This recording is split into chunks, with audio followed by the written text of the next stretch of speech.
This episode is brought to you by Shopify. Forget the frustration of picking commerce platforms when you switch your business to Shopify, the global commerce platform that supercharges your selling wherever you sell. With Shopify, you'll harness the same intuitive features, trusted apps, and powerful analytics used by the world's leading brands. Sign up today for your $1 per month trial period at shopify.com/tech, all lowercase. That's shopify.com/tech.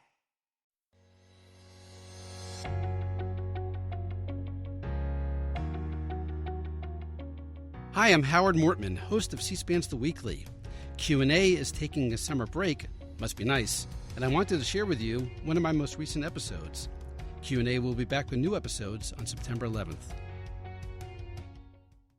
Using infrastructure, using better skills, technology to give people access to high-wage, high-skills jobs around the whole country. And that's something that I know that the President's engaged in a big program that bears some resemblance to a lot of that agenda. And when it comes to building back better for the world and making sure that we build back greener together, I think that, we're totally on the same page. That was British Prime Minister Boris Johnson, June 13th, 2021, after a G7 summit.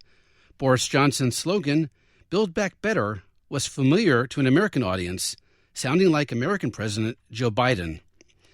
This is also Boris Johnson a few months later. Otters are returning to rivers from which they have been absent for decades. Beavers that have not been seen on some rivers since Tudor times, massacred for their pelts and now back. And if that isn't conservatism, my friends, I don't know what is. Build back beaver, I say. Build back beaver? That's something Joe Biden has never said. And here's more Boris Johnson. After decades of bewildering refusal, we have persuaded the Americans to import prime British beef, a market already worth £66 million. Build back burger, I say. Boris Johnson has announced he's stepping down as Prime Minister. Great Britain soon will have a new leader. So let's say farewell to Boris Johnson in a uniquely American way by hearing his references that sound familiar to, and perhaps even appeal to, and perhaps even amuse American audiences. Where does our journey take us? Beavers? Nope. Burgers? No, not that either. No, we're headed to Hollywood. As you'll hear, Boris Johnson mixes policy and politics with movies, American movies. So grab some popcorn and maybe some fish and chips and haggis as the C-SPAN podcast The Weekly goes to the movies with Boris Johnson. Boris Johnson was born in New York City. In fact, he held U.S. citizenship until 2016, the year he became Britain's foreign secretary. So it's no wonder he's quite familiar with American culture. On October 2nd, 2016, Foreign Secretary Boris Johnson addressed the Conservative Party conference. And that's where we start, with The Sound of Music. And I was a bit startled by this, and I said, "Hang on, Sergei." Sorry. "Aren't you in favour of democracy?" And then I asked for a show of hands in the room. All those in favour of democracy, please show. And you would have thought that this was a bit like asking Maria von Trapp whether she was in favour of raindrops on roses and whiskers on kittens. And I'm proud to say that the entire UK side of the room raised their hands as one to show that democracy was indeed one of our favourite things. 2 weeks later, October 13, 2016, Boris Johnson testified before the Foreign Affairs Committee of the British House of Commons. The topic, Spain claiming the Rock of Gibraltar under the Spanish flag. The movie reference, The Godfather. They can raise it with us, and we simply make our points politely but firmly. And I think of, I remember, if you remember when I think the Spanish foreign minister raised it with me, and I felt that, you remember Marlon Brando in The Godfather? He said, "I'm Mr. Barzini. I must tell you, I'm sorry. My answer is no." September 13th, 2018. Boris Johnson, still Foreign Secretary, has a conversation with Arthur Brooks, president of the American Enterprise Institute.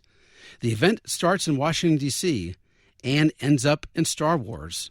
The last thing we want now is for us, the Brits, having made this momentous decision to go for Brexit, to be sucked back by the tractor beam of Brussels. If tractor beam is the word I want, into the orbit, the regulatory lunar pull.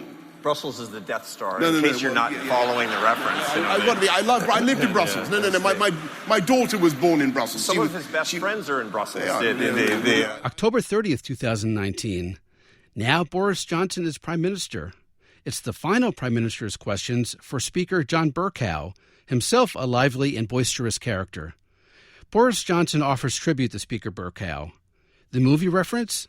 This time, the one in which Al Pacino plays drug gangster Tony Montana, Scarface.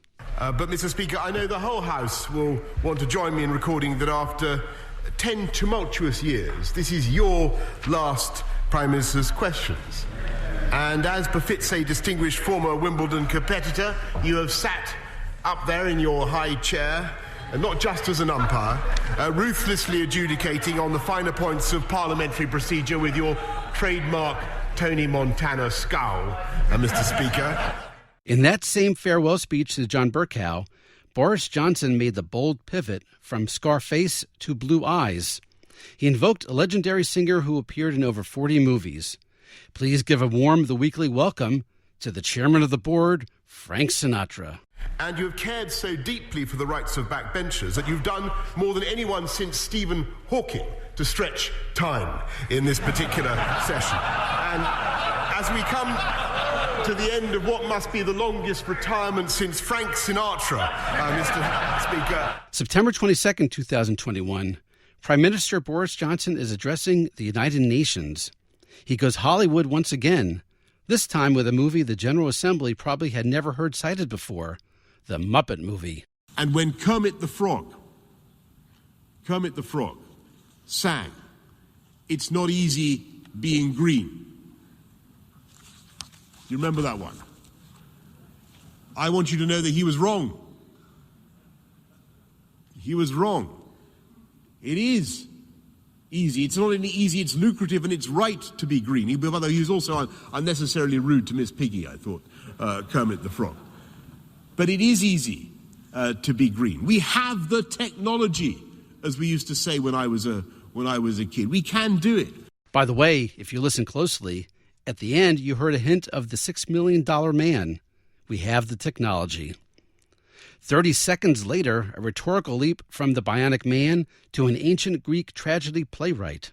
The poet Sophocles is often quoted by me anyway, as saying that there are many terrifying things in the world, but none is more terrifying than mankind. And it's certainly true that Sophocles was right in that sense, in that our species is uniquely capable of our own destruction and the destruction of everything around us. The Muppet Movie was not Boris Johnson's first movie reference at the United Nations. Here he is addressing the General Assembly on September 24th, 2019.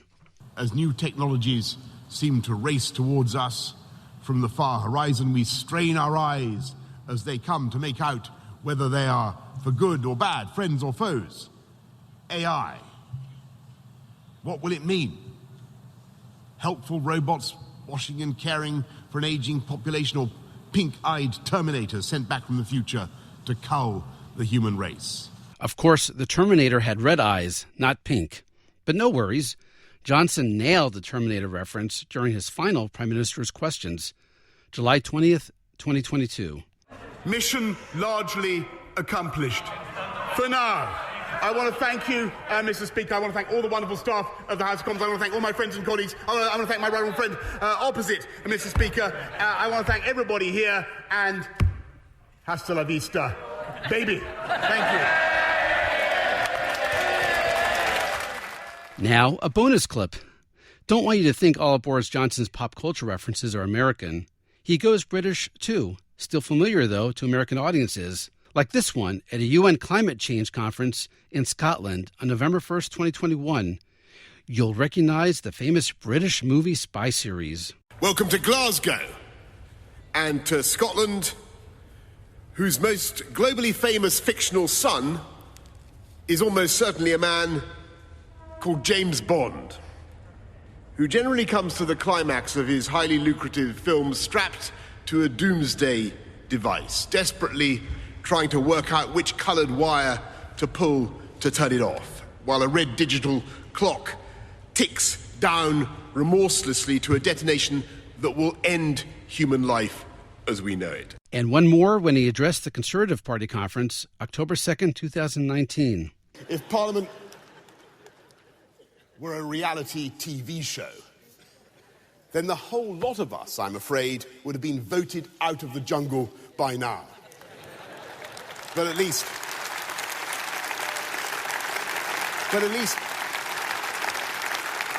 we'd have had the consolation of watching the Speaker being forced to eat a kangaroo testicle. That rather raw reference was to the famous British TV series, I'm a Celebrity, Get Me Out of Here. And Boris Johnson is getting out. His replacement as Prime Minister will be chosen in September. We can't wait to hear which movies he or she enjoys. That's it for this episode of C-SPAN's The Weekly. A reminder, you could do your own searches in the C-SPAN video library. Just go to cspan.org and use the search bar on top. You can find many more Boris Johnson appearances. We'd play a few more clips, but we do have to go now. We have a hard out. What's a hard out? It's a broadcasting term Boris Johnson learned during a February 13, 2015 interview with seasoned journalist Mike Allen. Boris Johnson, then mayor of London, reacted with part amusement, part scoff. The fashion-forward mayor yesterday learned a new TV term. Tell us the term you learned yesterday. Hard out. A hard out. Yeah. That's a hard out. Okay, a hard out, not to be confused with anything else, but a hard out. A hard out is a we're hard just out. Have we got a hard out coming up? No, we're just about there. We're not there. So we have one more question right here. Red tie. Hard out. Thanks for listening. Happy searching, and hasta la vista.